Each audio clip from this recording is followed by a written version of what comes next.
Hello and welcome to this video on a Checkmate in 3 chess puzzle. So you can see here both kings are in a bit of a precarious position with queens threatening checks.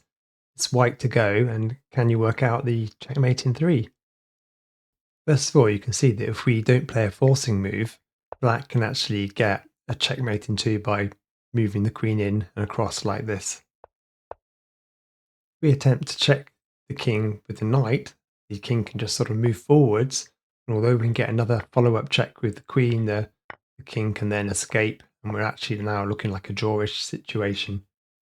If we try to move them with a knight this way, the king can just escape, and then there's not a lot we can do. The queen can get in, cause pressure, and actually black is now in a winning position.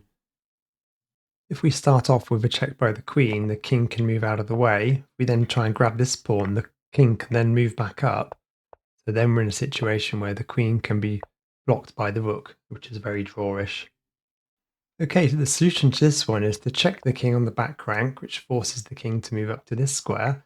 Then we can come in and check with the knight. Again, the king is forced to move up to the only square available, and then we can move in with the queen to checkmate the king. That's the end of this video. See you next time.